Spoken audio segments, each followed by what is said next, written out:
நம்முடைய இரட்சகருமாகிய ஆண்டவராகிய இயேசு கிறிஸ்துவின் நாமத்தினால் இந்த மாலை வேளை கூடி வந்திருக்கிற உங்கள் ஒவ்வொருவரையும் அன்போடு கூட வாழ்த்தி வரவேற்கிறேன். நாம் இப்படிப்பட்ட வார்த்தைகளை உபயோகப்படுத்துகிறோம், கேட்கிறோம். எப்படி என்றால், இரு அப்படின்னா இருக்காதே, நில் அப்படின்னா நிற்காதே, போ என்றால் போகாதே, வா என்றால் வராதே. இப்படியே ஒத்த இதிலேயே அந்த வார்த்தைகள் வருகிறதை நாம் கேட்குறோம் இல்லையா?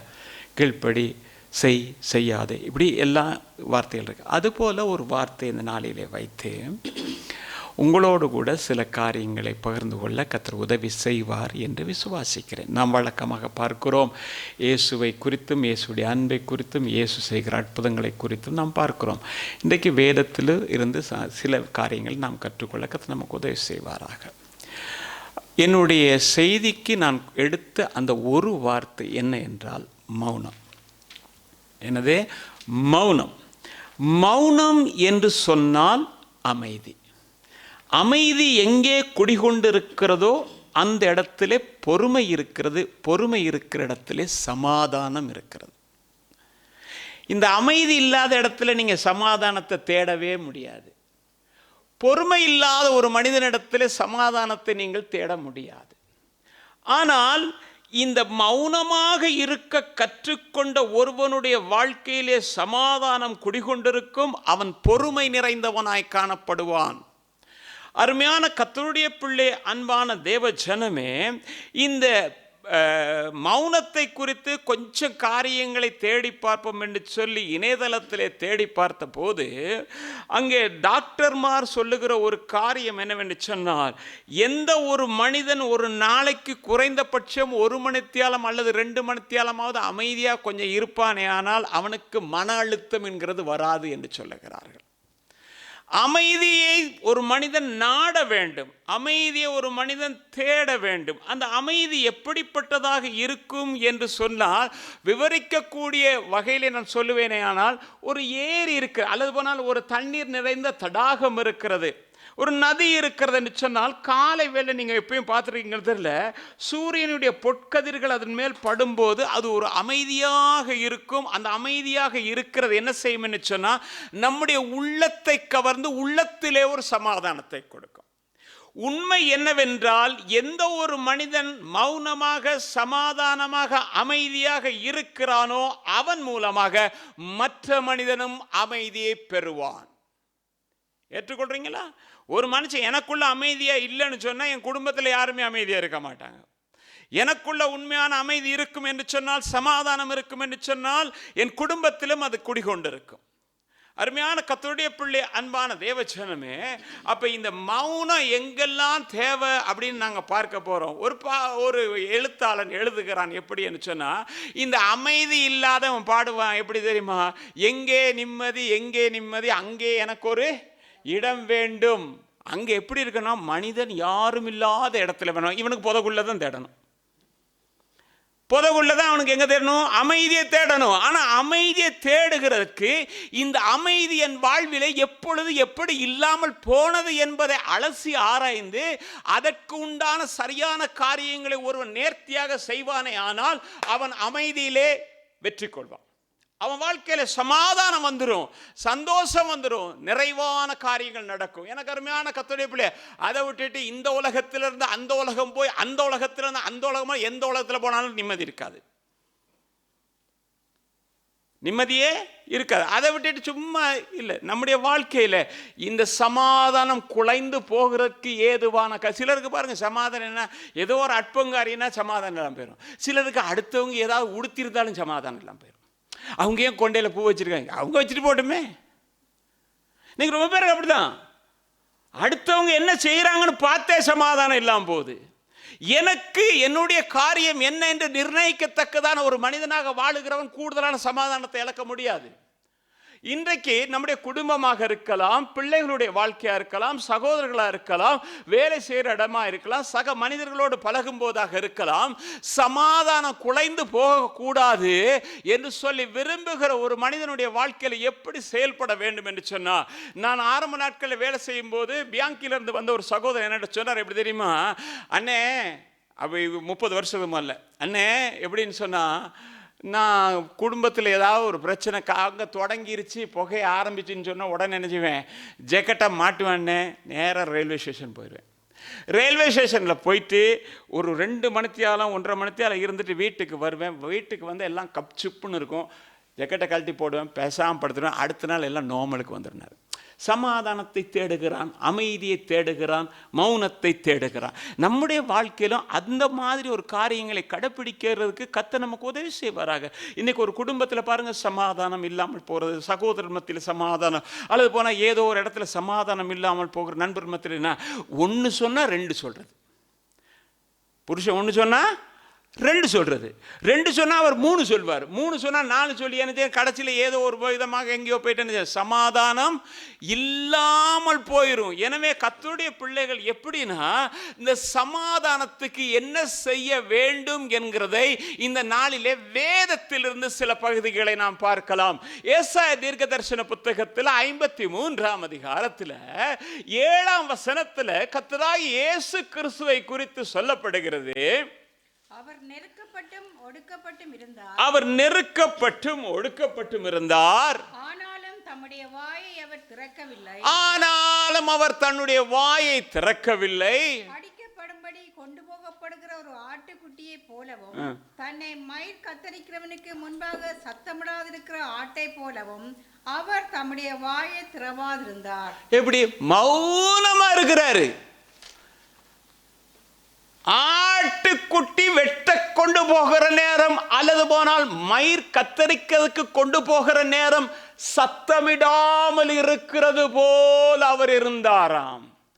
என் ஆண்டவர் அவ்விதமாக இருப்பார் என்றால், என் ஆண்டவருடைய அடிச்சுவடுகளை பின்பற்றி போகிறேன் என்று சொன்னால், என்னுடைய வாழ்க்கையில இப்படிப்பட்ட நெருக்கங்கள் ஒடுக்கங்கள் வரும்பொழுது, அது குடும்பத்தில் கணவன் மனைவியாக கூட இருக்கலாம், வரும்பொழுது எங்கே நான் அமைதியாக பேசாமல் இருப்பேனோ அங்கே மௌனம் காக்கும் பொழுது சமாதானம் வரும். அதை விட்டுட்டு இல்லை எனக்கு எனக்கு எனக்குன்னு போய்கிட்டு இருந்தா அந்த இடத்துல சமாதானம் இருக்காது, சந்தோஷம் இருக்காது, அமைதி இருக்காது. எனக்கு அருமையான கர்த்தருடைய பிள்ளையே, ஆண்டவராகிய இயேசு கிறிஸ்துவை குறித்து நாம் பார்க்கும் பொழுது மாட்களும் சுவிசேஷம் 15ஆம் அதிகாரம் 4ஆம் வசனத்தில் என்ன நடக்கிறதுன்னு சொன்னால், இயேசு கிறிஸ்துவை எல்லா அற்புதங்களும் செய்தார், எல்லாம் முடிஞ்சிருச்சு. இப்போ சிலுவையில் அறைய போகிறாங்க, பிடிச்சிட்டாங்க, கொண்டு வர்றாங்க. பிலாத்துக்கிட்ட கொண்டு வந்து முறையிட்ட போது பிலாத்து என்ன செய்தான்னு சொன்னால், ஏரோதின் இடத்துல அனுப்புகிறான். ஏன்னா இவர்கிட்ட நான் எந்த குற்றத்தையும் காணல, ஏரோது கிட்ட அனுப்புறான். ஏரோது கிட்ட அனுப்புனா ஏரோதும் என்ன செய்கிறான்னு சொன்னால் பார்க்கிறான், பார்த்தா இவர்கிட்ட ஒரு குற்றமும் இல்லை. ஆனால் மறுபடியுமாக பிலாத்தினிடத்தில் கொண்டு வருகிறார்கள். கொண்டு வரும் பொழுது என்ன நடக்கிறதுன்னு சொன்னா, இயேசு கிறிஸ்துவை குறித்து அவர்கள் குற்றத்தின் மேல் குற்றம் சுமத்தி கொண்டிருக்கார்கள். குற்றம் சுமத்துறாங்க. சுமத்தும் போது பிலாத்து ஆச்சரியப்படுகிறான்.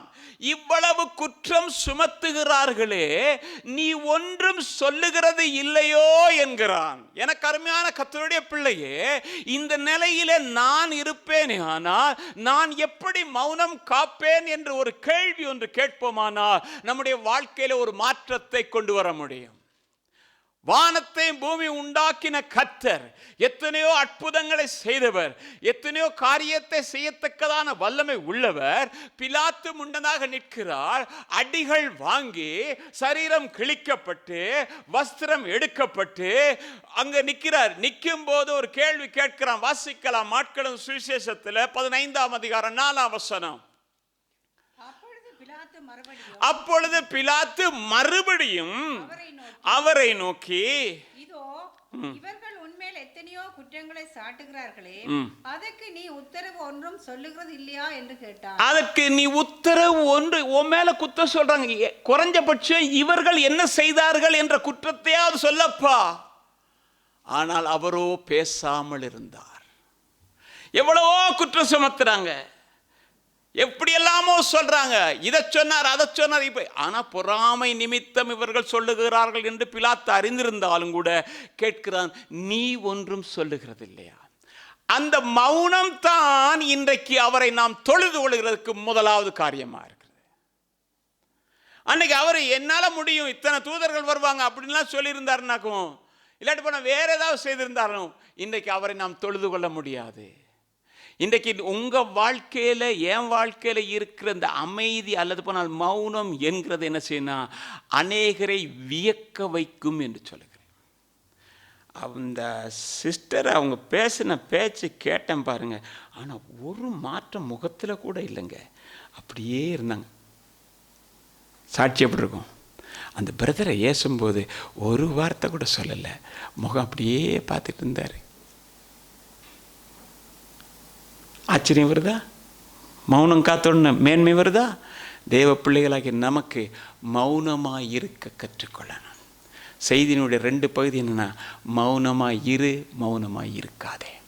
நாம் மௌனமாக இருக்க வேண்டிய பகுதிகள் நெருக்கங்கள், உபத்திரவங்கள், போராட்டங்கள், பிரச்சனைகள் நமக்கு விரோதமாக செயல்படுகிற நேரத்தில் ரொம்ப அமைதியாக மௌனமாக இருந்தீங்கன்னாக்கும் வெற்றியை நாம் சுதந்திரிப்போம். நீங்கள் பாருங்கள், 2 பேர் பக்கத்தில் தொங்குறான். இயேசு கிறிஸ்துக்கு பக்கத்தில் 2 பேர் தொங்குறான். 2 பேரும் குற்றவாளி தான். 2 பேரும் குற்றவாளியாக இருக்கும்போது ஒருத்தன் சொல்கிறான் பாருங்க, என்ன சொல்கிறான்? 23 அதிகாரம் 39 வசனம். அன்றியும் சிலுவையில் அறையப்பட்டிருந்த குற்றவாளிகளில் ஒருவன், நீ கிறிஸ்துவானால் உன்னையும் எங்களையும் ரட்சித்துக் கொள் என்று அவரை இகழ்ந்தான். என்னது? நீ கிறிஸ்துவானால் உன்னையும் எங்களையும் ரட்சித்துக் கொள் என்று சொல்லி குற்றவாளிகளிலே ஒருவன் சொல்லுகிறதை நாம் இங்கே பார்க்கிறோம். இயேசு கிறிஸ்து உடனே அங்கிருந்து, நீ குற்றவாளி, நீ தண்டனையை பெறுகிறாய், நான் குற்றமற்றவன், நான் எங்கிருந்து வந்திருக்கிறேன் என்று உனக்கு தெரியுமா, நான் இப்பொழுது நினைத்தால் என்ன ஏதாவது சொன்னாரா? நாம இருந்திருப்போம் அப்படி? நாம இருப்போம் அப்படி? அமைதியா இருக்காரு. இந்த அமைதி என்ன தெரியுமா செஞ்சு? பக்கத்தில் உள்ளவன் சும்மா இருக்க விடல. நாமோ குற்றம் செய்து தண்டனை அனுபவிக்கிறோம், இவர் யார் என்றால் நீதிபரர் என்று அறிக்கையிடுகிறான். அவர் ஒரு குற்றமும் செய்யாதவர். எனக்கு அருமையான கர்த்தருடைய பிள்ளை, அன்பான தேவஜனமே, இவைகளை நாம் என்ன செய்யணும் சொன்னா, கடைபிடிக்க வேண்டும் என்கிறதுக்காகத்தான் தேவன் நமக்கு இவைகளை கற்றுக் கொடுக்கிறார். தாவீது இதை எப்படி சொல்லுகிறான் என்று சொன்னால், சங்கீதங்களுடைய புத்தகம் 38 அதிகாரம் 13-15 வரைக்கும் வாசிக்கும் பொழுது, நானோ செவிடனை போல கேளாதவனாகவும் ஊமையனை போல வாய் திறக்காதவனாகவும் இருக்கிறேன். காது கேளாதவனும் தன் வாயில் மறு உத்தரவுகள் இல்லாதவனுமா இருக்கிற மனுஷனை போலானேன். கர்த்தாவே, உமக்கு காத்திருக்கிறேன். ஆண்டவரே, நீர் மறு உத்தரவு கொடுப்பீர். நான் எப்படி இருக்கேன்னா, இந்த நெருக்கமான நேரத்தில் பேசாம இருக்கிற ஊமையை போல இருக்கிறேன். காது கேட்கலன்னா, உள்ள எதுவும் போகலைன்னா மறுமொழி என்ன செய்ய முடியாது, கொடுக்க. நமக்கு காது அழகாக கேட்கும். ஊசி விழுந்தாலும் டக்குன்னு கேட்குற மாதிரி, என்னை பற்றி தான் அவங்க அங்கே பேசிட்டு தான் நான் கேட்டனே. யார் என்ன பேசுறது இல்லை, என் பேர் அங்கே சொன்னதை கேட்டேன். அப்போ போயிட்டு என்ன பேசுனீங்க, போச்சா?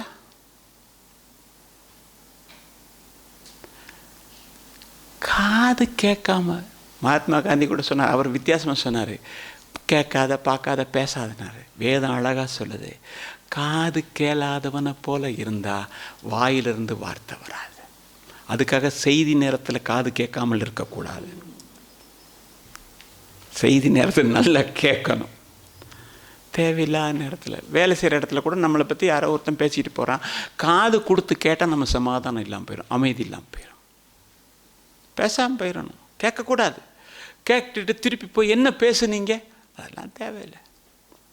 அருமையான அப்போ என்ன சொல்கிறான், காது கேளாதவனை போல இருந்தேன். சில நேரங்களில் உண்மையிலே நாம் இப்படி இருந்திருப்போம், இருக்கிறவர்களாக இருப்போம். ஆனால் சூழ்நிலைகள் கொந்தளிக்க ஆரம்பிக்கும்.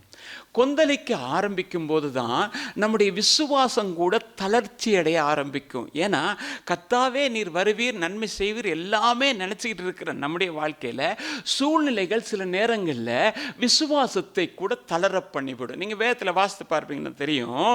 யாத்திராமத்தின் புத்தகம் 14 அதிகாரம் 14 வசனத்தில், கர்த்தர் உங்களுக்காக யுத்தம் பண்ணுவார், நீங்கள் சும்மா இருப்பீர்கள் என்றான்.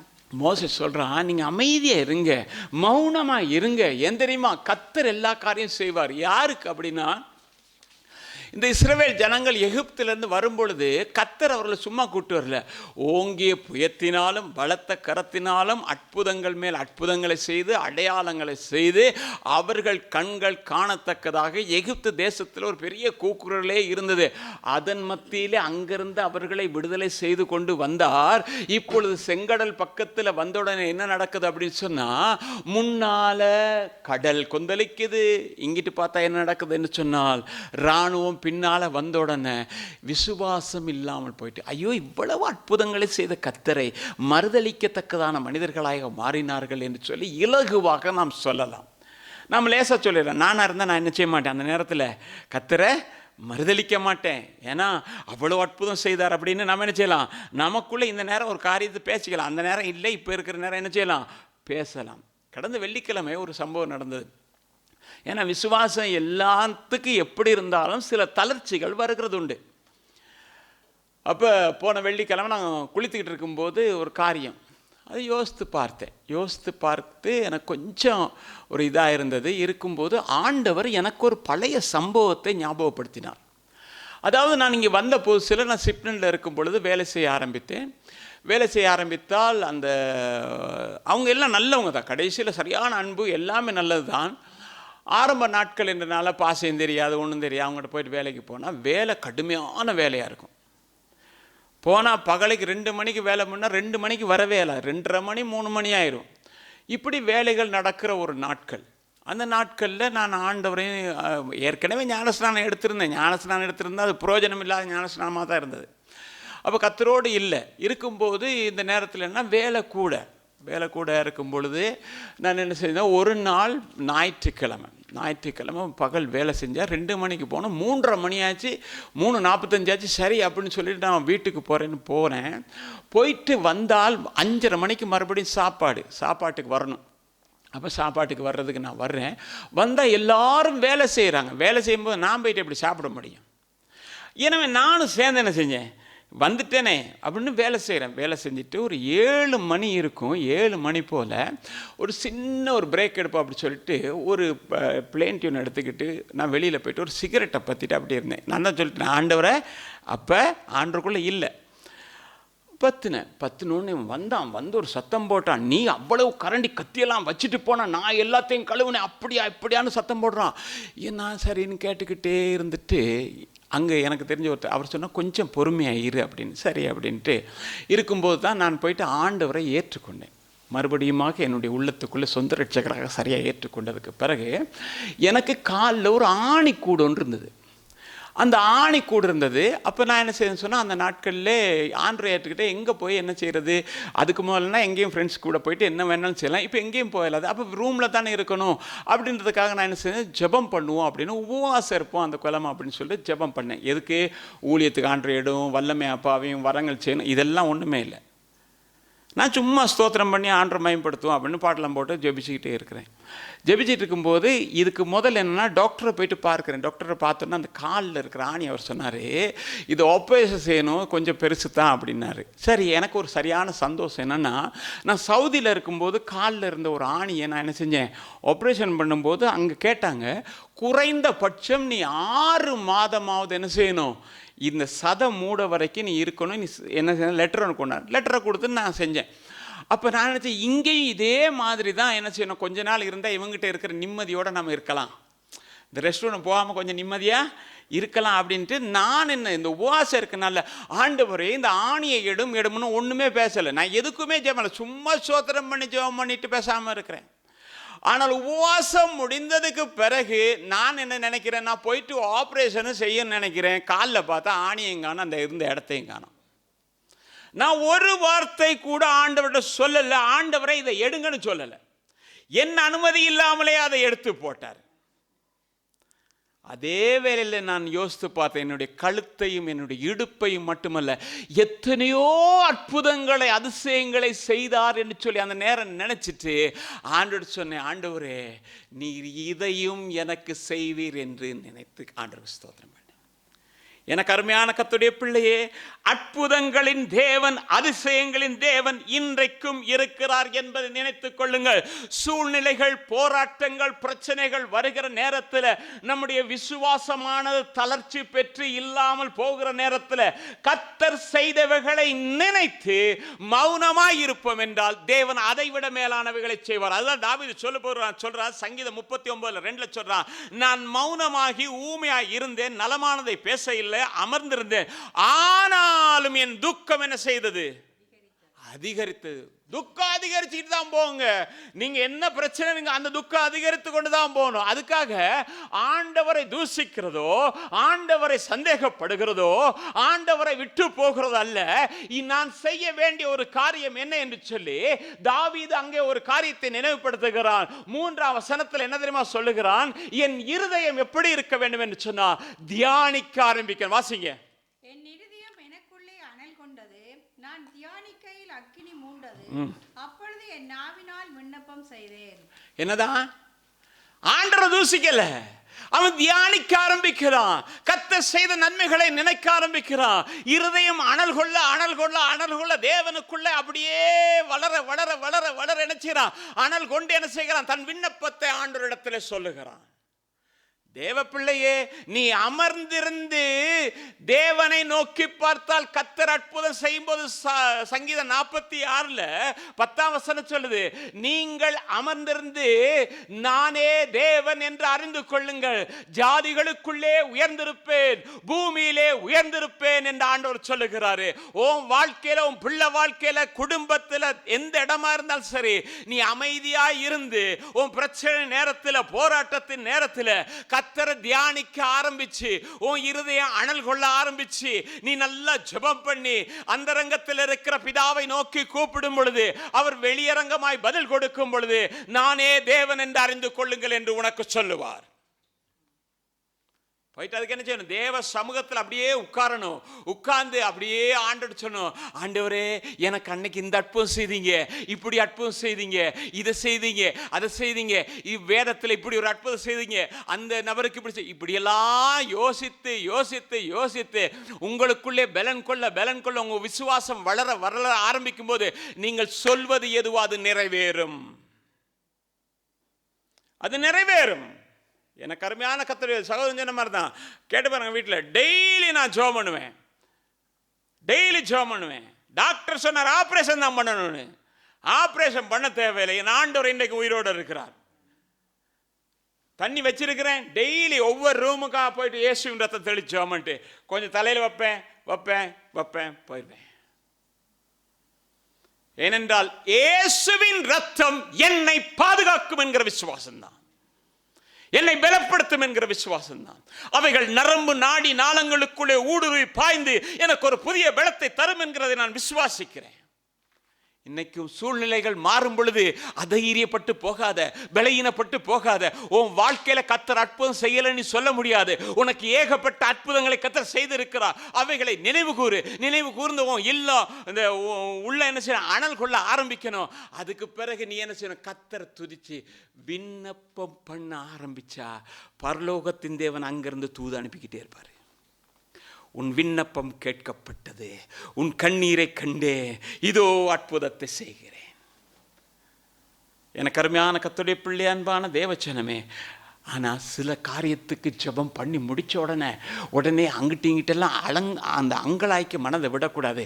பொறுமையாக இருக்க பழகணும், மௌனமாக இருக்க பழகணும். நீங்கள் வேதத்தில் வாசித்து பார்ப்பீங்கன்னாக்கும் ஆதியாகமத்தின் புத்தகத்தில் 24ஆம் அதிகாரம் 21ஆம் வசனம் வாசிங்க. அந்த மனிதன் அவளை குறித்து ஆச்சரியப்பட்டு கர்த்தர் தன் பிரயாணத்தை வாய்க்க பண்ணினாரோ இல்லையோ என்று அறியும் பொருட்டு மௌனமாயிருந்தான். என்னது? ஆபிரகாம் வீட்டில் வயதிலே மூத்த மனுஷன் எலேசியார் இருக்கிறான். ஒரு நாள் கூப்பிடுறார், வாப்பா, என் மகனுக்கு ஏற்ற ஒரு துணை நீ என்ன செய்யணும்? தேடிட்டு வா. இவ்விடத்தில் நீ கொல்லக்கூடாது. என் இனத்தார் இருக்கிறார்கள் அங்கே போ. எங்கே போ? என் ஜாதிக்காரவங்க அங்கே இருக்கிறாங்க. என் ஜாதிக்காரவங்க அப்படி தானே? இனத்தான் அவங்க ஜாதியாக தானே இருக்கும் இல்லையா? ஜாதி விட்டு ஜாதி செய்யலுமோ? இந்த இடத்துல இருக்க ஜாதி அந்த இடத்துக்கு. ஏன்னா இங்கே இருக்கிறது தேவனால் சபிக்கப்பட்ட ஜாதி. கானானியர் இடத்துல என் பிள்ளைக்கு நீ பெண் கொள்ளக்கூடாது, அதைத்தான் சொன்னார். ரொம்ப பேர் என்ன தெரியுமா இதை வச்சுரு, ஆபிரகாமே சாதி பார்த்தா நாங்கள் பார்த்தா என்ன? எனக்கு இந்த ஜாதினாலே ரொம்ப ரொம்ப ரொம்ப ரொம்ப கஷ்டமாக இருக்கும். அப்போ போகிறான், ஒட்டகத்தில் போகிறான், பரிசு பொருள் எல்லாம் கொண்டு போகிறான். யாரை கூட்டிகிட்டு வர்றன்ற பெரிய கேள்வி. யாரை இப்போ நம்மளை அனுப்புனாலும் நம்ம என்ன செய்வோம்? யார்கிட்ட போய் விசாரிப்போம்? எங்கே விசாரிக்க, எப்படி விசாரிக்க? பல பிரச்சனை இருக்குது. ஆண்டவர் மட்டும் பார்த்தான் பாருங்க. ஆண்டவரே, என் எஜமானனை அட்ஜஸ்ட் பண்ணி போகிறதுக்கு ஏற்ற ஒரு துணையை நான் கண்டுபிடிக்கணும். என்னால் அது முடியாது. ஒரு சின்ன காரியம் நடக்கணும்னா, இந்த தண்ணி மொண்டுக்கிட்டு இருக்கிறது எத்தனையோ பெண்கள் மொண்டுக்கிட்டு இருக்கிறாங்க. அதில் ஒருத்தி வந்து எனக்கும் தண்ணி கொடுத்து என் ஒட்டகத்துக்கும் கொடுப்பேன்னு சொன்னால் அவள் தான் யார்? என் எஜமானனுக்குரிய. இவன் ஜெபம் பண்ணி முடித்ததுக்கு உடனே மௌனமாக இருக்கிறான். கர்த்தர் எப்படி காரியத்தை நிறைவேற்றுவார்னு பார்ப்போம். அப்படிதானே? கர்த்தர் எப்படி நிறைவேற்றுவார்? இன்னைக்கு எந்த ஜெபமாக இருந்தாலும் பொறுமையாக ஜெபிக்கணும், விசுவாசத்தோடு ஜெபிக்கணும், காத்திருக்கணும். காத்திருந்தால் கழுகுகளைப் போல் சிறகடிப்பீர்கள். காத்திருக்க அவசரப்படவே கூடாது. அமைதி. ஆண்டவர் எப்படி நடத்த போகிறாருன்னு பார்க்கணும். ஆண்டவர் நடத்தினா அடிகளை ஒன்றும் வித்தியாசமாகவே இருக்கும். அது ஆச்சரியமாக இருக்கும். என்ன நடக்குது? வர்றா, வந்த உடனே சொல்கிறா, தண்ணி கொஞ்சம் உங்களுக்கு தண்ணி தர்றேன், உங்களுக்கு மட்டும் இல்லை உங்கள் ஒட்டகத்துக்கும் பார்ப்பேன், உங்களுக்கும் தண்ணி தருவேன். அடே என்ன குணம்! ஒரு குணசாலியான ஒரு ஸ்திரியை தேடணும். இப்போ குணசாலியான ஸ்திரியை கண்டுபிடிக்கிறவன் யாருன்னு தானே வேதத்தில் கேட்டிருக்கு. அப்போ யாருக்கு? ஈசாக்குக்கு குணஸ்திரியான ஸ்திரியை கண்டுபிடிக்கணும். சிலதருக்கு எதுக்கோ மூக்குத்தி மாதிரி இருக்குன்னு பார்த்துருக்கீங்களா? வேதத்தில் தெரியுமா? சரி, வேணாம், சொல்ல வேணாம். அப்போ தேடணும். எப்படி தேடுறது? அச்சம், நாணம், மடம், பயிர்ப்பு எல்லாம் எத்தனை யார்கிட்ட இருக்குன்னு தேடலுமா? இப்போ ஜெபம் பண்ணுன்னு அவள் சொல்கிறா, நான் பார்ப்பேன். அவளுடைய அந்த உயர்ந்த குணம் அங்கே வெளிப்பட்டது. தாராள குணம் வெளிப்பட்டது. அன்பின் சுபாவம் வெளிப்பட்டது. பத்தாக்க சொல்கிறா, எங்கள் வீட்டில் இடம் இருக்குது, எங்கள் வீட்டுக்கு நீங்கள் வந்து தங்குங்க, ஒட்டகத்துக்கு அங்கே சாப்பாடு இருக்குது. இல்லையா? தேவன் செய்கிறது எதுவோ அது நிலையானது, ஆச்சரியமானது, அது அற்புதத்தை செய்கிறதா இருக்கிறது. மௌனமாக இருக்கணும். இன்றைக்கி எந்த காரியத்துக்காக ஜெபிக்கிறீங்களோ விசுவாசிக்கணும். அது ரெண்டாவது பொறுமையாக இருக்கணும். ஆண்டருடைய கரத்தில் முற்றுமாய் ஒப்பு கொடுத்தாச்சு. ஒப்பு கொடுத்துட்டா நமக்கு எந்த வேலையும் இல்லை, ஆண்டு செய்வார்னு அமைதியாக இருக்க பழகணும். அப்படி இருந்தீங்கன்னு சொன்னால் தேவன் அற்புதத்தை செய்வார். அருமையான கர்த்தருடைய பிள்ளை, அன்பான தேவஜனம், இன்னொன்று, சில நேரங்களில் நாம் அமைதியாக இருக்கும்போது அமைதியை குலைத்து போடுகிறதுக்கென்றே சத்துரு செயல்களை ஆரம்பிப்பான். வாசிங்க ஒரு வசனத்தை 2 ராஜாக்களுடைய புத்தகத்தில் 18ஆம் அதிகாரம் 36ஆம் வசனம். ஆனாலும் ஜனங்கள் அவனுக்கு ஒரு வார்த்தையும் பிரதிவிதமாக சொல்லாமல் மௌனமாயிருந்தார்கள். அவனுக்கு மறு உத்தரவு சொல்ல வேண்டாம் என்று ராஜா கட்டளையிட்டிருந்தான். சீரியாவின் ராஜா எசேக்கியா ராஜாவான உடனே அங்கே என்ன செய்யறான்னு சொன்னால் ராப்சாக்கு அனுப்புகிறான். போயிட்டு ராப்சாக்கு என்ன செய்கிறான் என்றால், ராஜாவை வர சொல்லு அப்படின்றான். ராஜா 3 பிரதானிகளை அனுப்புகிறான். என்ன சொல்றான்னு கேளுங்க அப்படின்னு போனா அவன் என்ன தெரியுமா சொல்றான்? எசேக்கியா உங்களை ஏமாத்துவான், கர்த்தர் ரட்சிப்பார் சொல்லுவான், அசிரியா ராஜாவுடைய கரத்திலிருந்து தப்புவிக்க முடியாது, இப்படி பல காரியங்கள் எல்லாம் சொல்லுகிறான். சொல்லும் பொழுது, ராஜாவை குறித்து பேசும் பொழுது உள்ளத்தில் இருக்கிற ஆக்ரோஷம் வெளிப்படுமா வெளிப்படாதா? என்னடா நீ பேசுற கேட்கலாம்ல, எங்க ராஜாவை பத்தி நீ என்ன சொல்றன்னு கேட்கலாம்ல. தாவீது போய்கிட்டு இருக்கும்போது சீமை சொன்னான்றதுக்காக அபிசாய் சொன்னான், அந்த செத்த நாயனை கொன்னுட்டு வரட்டுமான்னு தானே கேட்டான். ராஜா மேல இருக்கிற ஒரு அன்பு. ஆனா இவங்க 3 பேர் அவன் பேசுகிறத கேட்டுக்கிட்டே இருக்கிறாங்க, அமைதியா இருக்கிறாங்க, மௌனமா இருக்கிறாங்க. தங்களுடைய அமைதி கெட்டு போயிடக்கூடாதுன்னு ராஜா சொல்லியிருக்காரு, அமைதியா இருக்கிறாங்க. தேவ பிள்ளையே, சத்துரு சண்டைக்குன்னு இழுப்பான், பிரச்சனைக்குன்னு வருவான். இந்த மாதிரி நேரத்தில் அமைதியை கடைப்பிடிக்கணுமா இருந்தால் நம்முடைய ராஜாதி ராஜாவுடைய வார்த்தைகளுக்கு கீழ்ப்படிய பழகணும். நம்முடைய ராஜாதி ராஜா என்ன சொல்லியிருக்கார் தெரியுமா? அந்த நேரத்தில் சாந்த குணமாயிரு, சாந்த குணமாயிரு. வேதம் சொல்லுகிறது, தீமையாய் தோன்றுகிற எல்லாவற்றையும் விட்டு விலகிரு. அப்படி இருந்தால் நம்ம சமாதானம் ஒரு நாள் நம்ம விட்டு போகாது, நம்முடைய அமைதி ஒரு நாளும் குலைந்து போகாது. நாம் மௌனமாக இருக்கிறவர்களாய் காணப்படுவோம். ஆமோஸ் தீர்க்க தரிசன புத்தகத்தில் நீங்கள் வாசித்து பார்த்தீங்கன்னா சொல்லுகிறது, 5ஆம் அதிகாரம் 13ஆம் வசனத்தில், ஆகையால் புத்திமான் அந்த காலத்திலே மௌனமா இருக்க வேண்டும். யாரு மௌனமாக இருப்பா? புத்திமான். இதில் நாம் தலை போட்டோம்னாக்கும் பிரச்சனை, இதனால ஒரு காரியம் இப்படி ஆகிரும் அப்படின்னு புத்திமான் யோசிக்க ஆரம்பிப்பான். அதான் சொன்னேன், என்னென்னா ஒரு மௌனமாக இருக்கிறவனுடைய வாழ்க்கை அமைதி நிறைந்ததாக இருக்கும். அமைதி நிறைந்தவன் யார் என்றால் அவன் ஒரு பொறுமைசாலி. அவன் பொறுமைசாலி, திடீர்னு கோபத்துக்குள்ளே போயிட்டு மாட்டிக்கிட்டு எதுவும் செய்ய மாட்டான். எனவே புத்திமான் அந்த நாட்களிலே மௌனமாக இருக்க பழகுவான். இந்த நாளில் நம்ம போய் என்ன செய்யக்கூடாது? தலை போட்டு பிரச்சனை வாங்கக்கூடாது.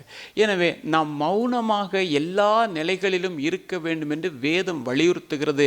அதை நாம் செய்யும் பொழுது நம்முடைய உள்ளத்தில் இருக்கிற சமாதானத்தை பிசாசு ஒரு நாளும் எடுத்து போட முடியாது. ஏற்றுக்கொள்கிறீங்களா?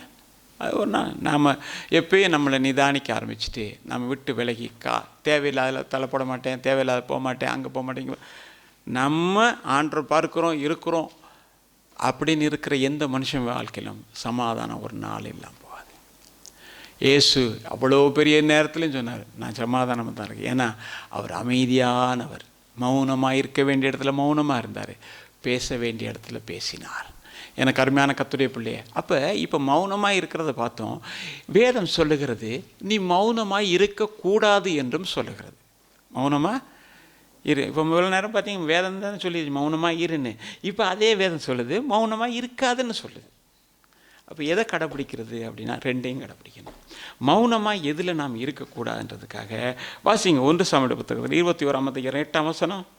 தாவீது அகிமெலேக்கை பார்த்து, இங்கே உம்முடைய வசத்தில் ஒரு ஈட்டியாவது பட்டயமானாலும் இல்லையா? ராஜாவின் காரியம் அவசரமான படியினால் என் பட்டயத்தை ஆகிலும் என் ஆயுதங்களை ஆகிலும் நான் எடுத்துக்கொண்டு வரவில்லை என்றார். என்னதான் தாவீது போகிறான், போயிட்டு அகிமெலேக்கை பார்க்குறான், அவங்கிட்ட கேட்குறான், எனக்கு ஏதாவது ஒரு பட்டை இருந்தால் தாங்க. எதுக்கு அப்படின்னா ராஜாவுடைய வேலை அவசரமாக இருக்குது. ராஜாவுடைய வேலை இன்னைக்கு நம்ம ராஜாதி ராஜாவுடைய வேலை அவசரமாக இருக்கிறது, அவசியமாக இருக்கிறது. நாம் இப்பொழுது தொடர்ச்சியாக இந்த நாட்களிலே கேட்கிறோம், பார்க்கிறோம். எப்படின்னு சொன்னால் யுத்தம் வரப்போகிறது, யுத்தம் வரப்போகிறது, யுத்தம் அது வர்றது வராது, அந்தி கிறிஸ்து இருக்கிறது எல்லாம் இன்னொரு பக்கம். ஆனால் தேசங்களை நோக்கி பெரிய அழிவுகள் வருகிறது என்றும் வேதத்தின் நிறைவேறுதல்கள் நடந்து கொண்டிருக்கிறது என்பதையும் தேவனுடைய பிள்ளைகள் அறிவார்கள். இந்த நேரத்தில் நான் செய்ய வேண்டிய ஒரு வேலை இருக்கிறேன்னு சொன்னால், அழிவின் பாதையை நோக்கி கொண்டு போகிற ஒரு மனிதனை அந்த அழிவிலிருந்து மீட்டு கொள்ள வேண்டியது என்னுடைய வேலையாக இருக்கிறது, இல்லையா? அவன் செத்து போயிடுவான். செத்து போயிடுவான், சும்மா ஜாகிரதை. இப்போ ஒரு அழிவு வருது, ஆத்துமா மரணம் அடைஞ்சிரும், அவன் நித்திய நரகத்துக்கு போயிடுவான். அவன் நித்திய நரகத்துக்கு போன பிறகு நான் பரலோகத்துக்கு போயிடுவேன், அங்கே போய் இயேசு மடியில் இருப்பேன், பரலோகம்தான் என் பாக்கியம், பரலோகம்தான் என் சந்தோஷம் அப்படின்னு பாட்டு பாடுவேன்னு நினச்சிட்டு இருக்கலாம். அப்படிதானே? அதுதானே. நாம் என்ன எங்கே போவோம்? பரலோகம் போவோம். அவன் எங்கே போவான்? நரகத்தில் நாசமாக போவான். ஆண்டவராக இயேசு கிறிஸ்து ஒரு காரியம் சொன்னார். லூக்கா 10:18 அவர்களை நோக்கி சாத்தான் மின்னலை போல வானத்திலிருந்து விழுகிறதை நான் கண்டேன் அப்படின்னாரு. மின்னலை போல விழுந்தவன் சும்மா இருப்பானா? விழுந்தவன் சும்மா இருப்பானா? தள்ளப்பட்டவன் சும்மா இருப்பானா? வெளிப்படுத்தின 12:12 நீங்க வாசித்து பார்த்தீங்கன்னாக்க தெரியும். ஆகையால் பரலோகங்களே, அவைகளில் வாசமா இருக்கிறவர்களே களி கூறுங்கள். பூமியிலும் சமுத்திரத்திலும் குடியிருக்கிறவர்களே, ஐயோ பிசாசானவன் தனக்கு கொஞ்ச காலம் மாத்திரம் உண்டென்று அறிந்து மிகுந்த கோபம் கொண்டு உங்களிடத்தில் இறங்கினபடியினால் உங்களுக்கு ஆபத்து வரும் என்று சொல்ல கேட்டேன். என்னது? அவன் விழுந்திருப்பான். இனிமே அவனுக்கு கொஞ்சம் காலம்தான் இருக்கிறது என்று அவன் தெரிந்த பிறகு அவன் அமைதியா இருக்க மாட்டான். என்ன செய்யறான்? எப்படியாவது ஜனங்களை தன் பக்கமாக சேர்த்துக்கிட்டு அவனுக்கு தெரியும் ஏசு அது சீக்கிரத்தில் வர போகிறாரு, நமக்கு முடிவு அது சீக்கிரத்தில் இருக்குது. இதுக்கு முன்னதாக எத்தனை பேர்களை நான் என் பக்கமாக இழுத்து நரகத்தில் கொண்டு போய் சேர்த்து எனக்கு ஆதரவாளர்களாக வைக்க முடியுமோ அத்தனை பேரையும் இழுத்துக் கொள்வேன் என்று சொல்லுகிறது அவனுடைய திட்டம். ஆனால் தேவ பிள்ளையே, பாதாளத்தை வெறுமையாக்கி பரலோகத்தை நிரப்பத்தக்கதாகத்தான் தேவன் உன்னையும் என்னையும் தெரிந்து கொண்டார் என்பதை மறந்து விடாதே. சும்மா ஆண்டவர் ஏதோ போற போக்கில் போனீங்க வாங்கன்னு சொல்றதில்ல. நம்ம இந்த உலகத்தில் பிரதிநிதிகளாக கர்த்தர் தெரிந்தெடுத்திருக்கிறார். தம்முடைய வேலையை செய்யும்படியாக தெரிந்தெடுத்திருக்கிறார். நாம் இந்த நாட்களிலே தேவனை குறித்தும் பரலோக ராஜ்யத்துக்கு உண்டான காரியத்தை செய்யும்படியாக நாம் எல்லாம் அம்பாசிடர் தான் சொல்லணும். இங்க இருந்து அங்க அனுப்புறது தான் நம்ம வேலையா இருக்கணும். அவன் அங்க போறால இழுப்பான், நாம இங்க உள்ளால மேல அனுப்பிடணும். அதுதான் நம்முடைய வேலையாக இருக்கணும். அதுக்காக தான் தேவன் நம்மை தேர்ந்தெடுத்தார். இல்ல இல்ல அது அவன் தலையெழுத்து அவங்க போட்டுன்னு இருந்தா என்ன நடக்கும் அப்படின்னா, எசேக்கியேல் தீர்க்கதரிசன புத்தகத்துல 3:18 முதலாவது வாசிங்க. சாகவே சாவா என்று நான் துன்மார்க்கனுக்கு சொல்லுகையில் நீ துன்மார்க்கனை தன் துன்மார்க்கமான வழியில் இராதபடிக்கு எச்சரிக்கும்படியாகவும் அவனை உயிரோடே காக்கும்படியாகவும் அதை அவனுக்கு சொல்லாமலும் நீ அவனை எச்சரிக்காமலும் இருந்தால் அந்த துன்மார்க்கன் தன் துன்மார்க்கத்திலே சாவான். அவன் துன்மார்க்கன் துன்மார்க்கத்திலே சாவான். நான் கைதட்டி பாட்டு படிப்பேன். அவன் இரத்த பழியையோ உன் கையில் கேட்பேன். என்னதான்? அவன் இரத்த பலி அவங்கிட்ட கேட்க மாட்டேன், உங்ககிட்ட தான்ப்பா கேட்பேன். ஃப்ரெடி, இந்த செய்தியை கேட்கிற நம்ம ஒவ்வொரு இடத்திலும் கர்த்தர் கேட்பார். வெறுங்கையா அங்க போயிட்டு நிற்க முடியாது. இயேசு இல்லாத வாழ்வு அமைதி இல்லாத வாழ்வு என்பதை நாம் அறிந்திருக்கிறோம். துன்மார்க்கன் தன் துன்மார்க்கத்தில் தான் சாகிறான். ஆனாலும் அவனுக்கு நீ சொல்லிக் கொடுக்க வேண்டியதை சொல்லிக் கொடுத்து அவன் வாழ்க்கையை மாற்றுவதற்கு நீ முற்படவில்லை என்றால் அவன் இரத்த பழிய உன்கிட்ட தான் கேட்பேன்.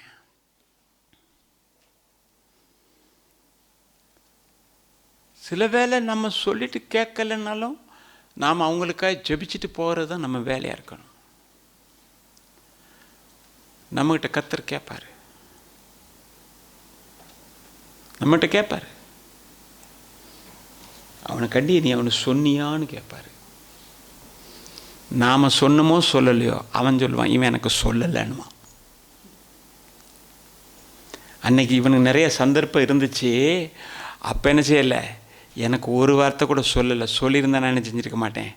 இங்கே அவன் நரகத்தில் இருக்கிறவனு கூட தன் சகோதரர் இங்கே வரக்கூடாதுன்ற ஆத்தும் போகிற அங்கே வந்துடுச்சு.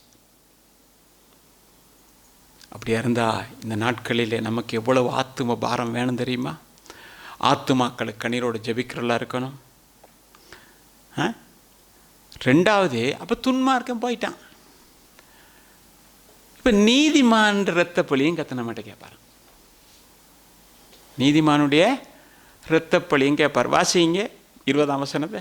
அப்படியே நீதிமான் தன் நீதியை விட்டு திரும்பி நீதிகேடு செய்யும் போதும் நான் அவன் முன் இடரலை வைக்கும் போதும் அவன் சாவான். நீ அவனை எச்சரிக்காதபடியினாலே அவன் தன் பாவத்திலே சாவான். அவன் செய்த நீதிகள் நினைக்கப்படும். அவன் என்னதான் நன்மை செஞ்சு எப்படியெல்லாம் இருந்தாலும் ஒண்ணுமே நினைக்கப்படுவதில்லை. அவனுடைய இரத்த பழியையோ உன் கையிலே கேட்பேன். பாவியா இருந்து நீதிமானாக்கப்பட்டு நீதியின் வழியில் நடக்கிறவன் இப்போ வழி தவறி போயிட்டான். வழி தவறி போயிட்டு இப்போ பாவியா மாறிட்டான். ஆனால் இப்போ அவன் என்ன செய்கிறான்?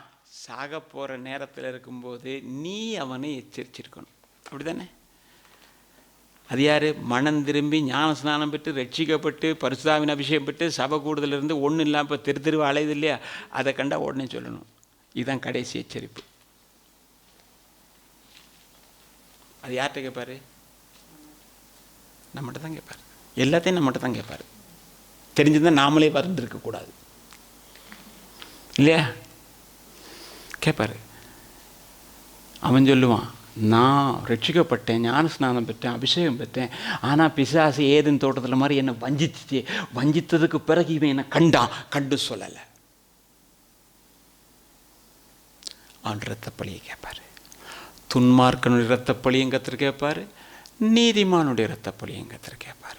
அப்போ ரெண்டு பேருக்கும் சத்தியத்தை சொல்ல வேண்டியதும் சரியான பாதையில் நடத்த வேண்டியது யார் வேலை? யார் வேலை? ஒருக்கா சொல்லுங்க பார்ப்போம். உங்கள் வேலை. சொன்னீங்களே, கத்தர் கேட்டார். இதுக்கு மேலே நாங்கள் ஒன்றும் சொல்ல. நீங்கள் சொன்னீங்க, கத்தர் கேட்டார், சாத்தான்னு கேட்டான்.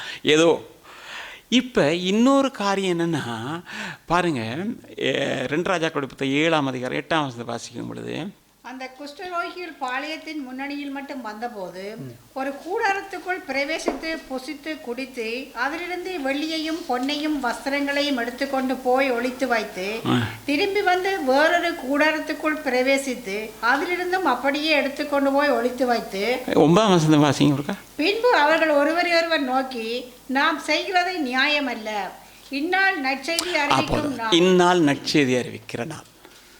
என்ன நடக்குது அப்படின்னா, சீரியர் வந்து சமாரியாவை முற்றுகை போட்டாச்சு. முற்றுகை போட்டா சமாரியாவிலே கொடிய பஞ்சம்.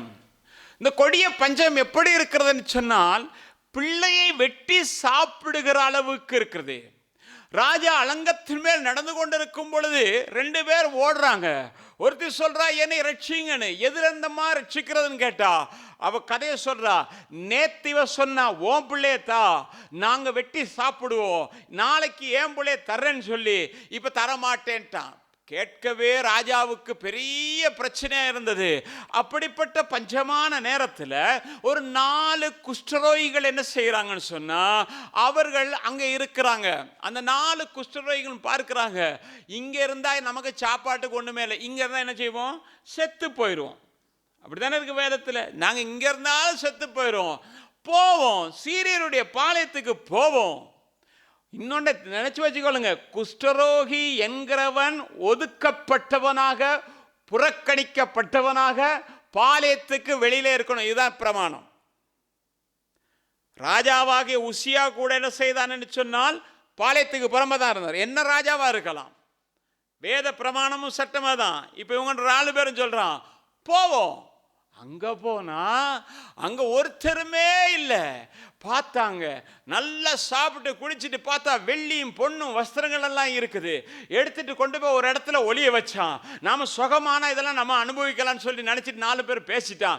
2வது கூடாரத்துக்கு போனான், அங்கேயும் அப்படியே இருக்கு. திருப்பி அங்க இருந்து கொஞ்சத்தை ஒளிச்சு வைக்கும் போது ஒருத்தன் சொன்னான், இது நியாயம் இல்லாத வேலை, இது நியாயமில்லாத வேலை நாம் செய்து கொண்டிருக்கிறோம். நம்முடைய ஜனங்கள் அங்கே அழிந்து கொண்டிருக்கிறார்கள், அவர்களுக்கு சாப்பாடு இல்லை, அவர்கள் வேதனை அனுபவித்துக் கொண்டிருக்கிறார்கள். இதை சொல்லலைன்னா நம்ம மேல குற்றம் வரும் என்று சொல்லுகிறான். எனவே அவன் சொல்றான், இது நற்செய்தி அறிவிக்கிற ஒரு நாள். நானும் நீங்களும் குஷ்டரோகிகளாய் இருக்கும் போதுதான் தேவன் நம்மை தெரிந்து கொண்டு இவ்விதமாக ஆசீர்வதித்தார் என்பதை மற்றவர்களுக்கு சொல்ல வேண்டும் என்கிறதுக்காகத்தான் இந்த வார்த்தைகளை தேவன் நமக்கு எழுதி வைத்திருக்கிறார்.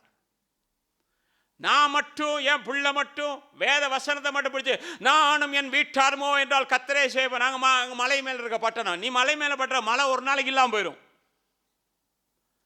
சுவிசேஷத்தை சொல்லவில்லை என்றால் எனக்கு ஐயோ என்று பரிசுத்த பவுல் சொல்றாரு. நாங்கள் இஸ்ரவேலின் அடையாளங்களாக இருங்க, வேணான்னு சொல்ல, இருக்கத்தான் வேணும். சாட்சியுள்ள ஜீவியம் ஜீவிக்கத்தான் வேணும். ஆனா நானும் என் குடும்பம் பரலோகம் போகணும்னு நினைக்கிறது வந்து ஒரு சுயநலம். அந்த சுயநலம் உள்ள ஒரு மனிதனாகிலும் தேவனுடைய ராஜ்யத்தில் பிரவேசிக்கிறது கிடையாது. ஒருத்தன் போக மாட்டான். நானா இருந்தாலும் போக மாட்டேன். தெளிவாக சொல்றேன்.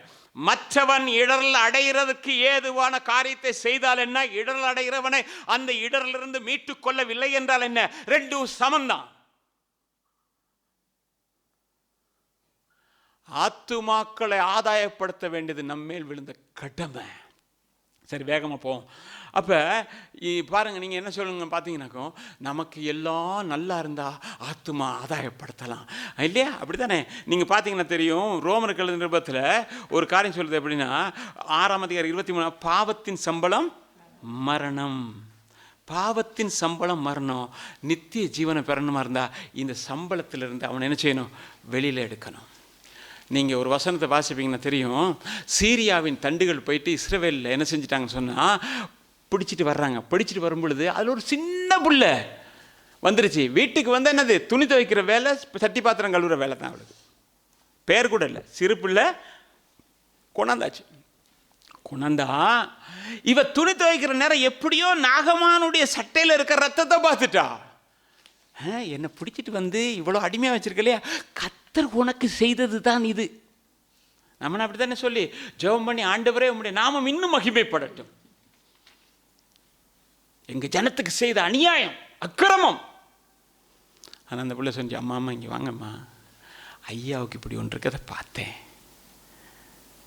இதுக்கு ஒரு வழி இருக்குது. என்ன தெரியுமா, இஸ்ரவேலில் ஒரு ஆள் இருக்கார், அவர்கிட்ட ஐயா போனால் என்ன நடக்கும், சுகம் வந்துடும் ஐயா, சுகம் வந்துடும். குஷ்டம் எப்படி வருது அப்படின்னா பாவத்தினாலே வருகிறது என்று வேதம் சொல்கிறது. அப்படி தானே? பாவத்தினாலே வருக. ரோமர்கள் வாசம், பாவத்தின் சம்பளம் மரணம், நம்முடைய கர்த்தராகிய இயேசுவினுடைய கிருபை வரமோ நித்திய. அப்போ இன்னைக்கு பாவத்தில் குஷ்டரோகிகளாக வாழ்ந்து கொண்டிருக்கிறவர்களுக்கு அந்த பாவத்திலிருந்து விடுதலை கொடுத்து நித்திய ஜீவனை கொடுக்க வேண்டுமானால் அவர்களை எங்கே கொண்டு வரணும்னா சிலுவை அண்டையிலே கொண்டு வரணும். சிலுவை அண்டையில் மட்டும்தாங்க பாவத்தினுடைய விடுதலை இருக்கிறது. ஏனென்றால் பாவத்துக்கு விமோச்சனம் இருக்கிறதுக்கு காரணம் அதற்கு ஏற்ற ஒரு காரியத்தை செலுத்தினவர் ஆண்டவராகிய இயேசு கிறிஸ்து தான். உடனே என்ன செய்யணும், அந்த ஆளை கூட்டிகிட்டு வந்து இங்கே வாங்க, அண்ணன் தம்பி அக்கா தங்கச்சி யாரோ சொல்லணும், இங்கே வாங்க, பாவத்தில் செஞ்சால் ஒவ்வொரு மனுஷனுக்கும் மரணம் இருக்குது. 2 இடம் இருக்குது. ஒன்று என்ன, நித்திய ஜீவன், ஒன்று நித்திய மரணம். இந்த நித்திய மரணத்தில் நீங்கள் போகக்கூடாதுன்றதுக்காக தான் நான் உங்கள்கிட்ட சொல்கிறேன். என்னென்னா, நித்திய ஜீவனை செய்கிறதுக்கு இயேசு ஒரு வழியை காட்டினார். நானே வழியும் சத்தியமும் ஜீவன், என்னை இல்லாமல் யாரும் போக மாட்டாங்க அப்படி சொல்லிவிட்டு சந்தோஷமான அதை தான் சொல்லணும், வேறு எதுவும் சொல்லக்கூடாது. அவன் மதத்தை பற்றி பேசுகிறது, நீங்கள் இப்படி செய்கிறீங்க, அதெல்லாம் நமக்கு தேவையில்லை. நம்ம என்ன, அதனால தான் பவுல் சொல்கிறார் பாருங்கள், என்ன சொல்கிறாருன்னு பாருங்கள். கலாத்தியருக்கு எழுதும்பொழுது 6:14 நானோ கர்த்தராகிய இயேசு கிறிஸ்துவின் சிலுவை குறித்தெல்லாம் வேற ஒன்றை குறித்து மேன்மை பாராட்ட மாட்டேன். ஏனென்றால் 1 கொரிந்தியர் 2:2 கிறிஸ்து இயேசுவை சிலுவையில் அறையப்பட்ட அவரை அன்றி வேறு ஒன்றை உங்களுக்குள்ளே நீங்கள் தெரிய தேவையில்லை. அவ்வளோதானே, உங்களுக்கு அதெல்லாம் தேவையில்லை. கிறிஸ்து சிலுவையில் அறையப்பட்டார். ஏன் அறையப்பட்டார்? அதனால தான் சொல்லுகிறாரு 1:18 சொல்கிறார், சிலுவையை பற்றின உபதேசம் கெட்டு போகிறவர்களுக்கு பைத்தியமாக இருக்க ரட்சிக்கப்படுகிற எனக்கு அது தேவநீதியாக இருந்தது. அப்போ ரட்சிக்கப்பட்டதுக்கு பிறகு தான் அது தேவநீதின்னு விளங்குது. அது வரைக்கும் அவனுக்கு பைத்தியமாக தான் இருக்கும். ஏனென்றால் தேவ ஞானமானது உலக ஞானம் அல்ல. அது எப்படி இருக்குன்னா சுயஞானத்தில் ஒன்று, பைத்தியமாய் தோண்டுகிற பிரசங்கங்களினாலே தான் தேவன் ஜனங்களை ரட்சிக்க வல்லவராக இருக்கிறார். அந்த பைத்தியமாய் தோண்டுகிற அந்த பிரசங்கம் எதென்றால் சிலுவையை குறித்த மேன்மை மட்டும்தான். இயேசு கிறிஸ்து இந்த உலகத்துக்கு வந்தது எதற்காக மரித்தார் என்கிறதை தெரியப்படுத்துகிறது. எனக்கு அருமையான கர்த்தருடைய பிள்ளையே, அதை சொல்லி அவன் என்ன செய்யணும், ஆண்டவருடைய அன்புக்குள்ள கொண்டு வந்துட்டு மத்தேயு எழுதின சுவிசேஷம் 6:33 சொல்லுகிறது போல என்ன தெரியுமா, முதலாவது தேவனுடைய ராஜ்யத்தை தேடுறதுக்கு அவனை வழி நடத்தணும். ஆண்டவரை தேடுங்கப்பா, ஆண்டவரோட நடங்கப்பா அப்படின்னு சொல்லி அவனுக்கு சத்தியத்தை மெல்ல மெல்லமா சொல்லிட்டு வந்து தேவனுடைய அன்பு பரலோக ராஜ்யத்துக்குரியதான் பேசணும், வேற உலகத்துக்குரியதில்லை. பரலோக ராஜ்யத்துக்குரியதை பேசிட்டு அவனுக்கு தேவ நீதியை நிறைவேற்றுவதற்காக சொல்லணும். தேவ நீதி என்னது தெரியாத ஒருத்தருக்கும் இப்படிப்பட்ட எல்லா தேவ நீதியை நிறைவேற்ற வேண்டிய நமக்கு ஏற்றதா இருக்குன்னு யாரோ ஒருத்தன் சொன்னானே, அதுதான் இருக்கா வேதத்தில். அப்போ அதை நிறைவேற்றுறதுக்கு அந்த ஆளை தகுதிப்படுத்தணும். தகுதிப்படுத்தி அவன் சரியான முறையில் கர்த்தருக்கு ஏற்றபடியே பரலோக ராஜ்யத்தை பாருங்கள், அங்கே இருக்கிற அந்த வாசஸ்தலத்தை பாருங்கள், அங்கே இருக்க மேன்மை பாருங்கள், அங்கே இருக்க தேவதூதர்களை பாருங்கள், நம்முடைய ஆபிரகாமை பாருங்கள், ஈசாக்கை பாருங்கள், தாவீதை பாருங்கள். இவர்களெல்லாம் பட்ட பாடுகள், வேதனைகள், அவர்கள் நடந்த பாதைகள்லாம் பாருங்கள். அவர்கள் ஒன்றை தான் வைத்திருந்தாங்க. என்ன, இந்த உலகத்தில் கூறியதை அல்ல, அந்த தூரத்தில் இருக்கிற பரலோகத்தை மட்டும்தான் அணைச்சிக்கிட்டாங்க. நானும் நீங்களும் அதைத்தான் அணைக்கணும்னு கற்றுக் கொடுக்கணும். வேற எதையும் கற்றுக் கொடுக்கறதுக்காக வேதம் அனுமதிக்கல. கற்றுக் கொடுக்க வேண்டியது என்னன்னா, அந்த தூரத்தில் இருக்கிறத நீ அணைச்சிக்கப்பா. அணைச்சிக்கிட்டேன்னு சொன்னா அதுக்கு பிறகு சொல்லுது, தேவன் என்ன செய்வாராம், இங்கே தேவையானதை சந்திப்பார். அப்படிதான் போட்டிருக்கு. முதலாவது தேவன் ராஜாவோட நீதி, அப்பொழுது இவைகள் எல்லாம் எது சாப்பாட்டுக்காக தான் அங்கே இருக்குது, உடுத்துற காரியம் தான் இருக்குது. அதை கர்த்தர் சந்திப்பார்னு. இப்போ நீ தேவராஜ்யத்தை தேடு. எனக்கு அருமையான கர்த்தருடைய பிள்ளை, அன்பான தேவச்சனமே, நேரமாகிறது. கடைசியாக ஒரு வசனத்தை மட்டும் வாசிங்க. எஸ்தருடைய புத்தகம் 4:14 சொல்லுது, நீ இந்த காலத்திலே மௌனமாக இருந்தால் ஒன்றும் பிரச்சனை இல்லை, உனக்குரிய தண்டனை இருக்கு. ரட்சிப்பு வேற இடத்துல இருந்து ஜனங்களுக்கு வரும். ரட்சிப்பு தேவனுடையது, தேவன் செய்வார், இருதயங்களை திறப்பார். லிதியாளின் உள்ளத்தை திறந்த கர்த்தருக்கு முடியும், பவுலை சந்தித்தவருக்கு சந்திக்க முடியும். ஆனால் நீ செய்ய வேண்டியதை செய்யவில்லை என்றால் நியாய தீர்ப்பு நாளிலே கணக்கு ஒப்புவிப்பாய். நம்ம எல்லாரும்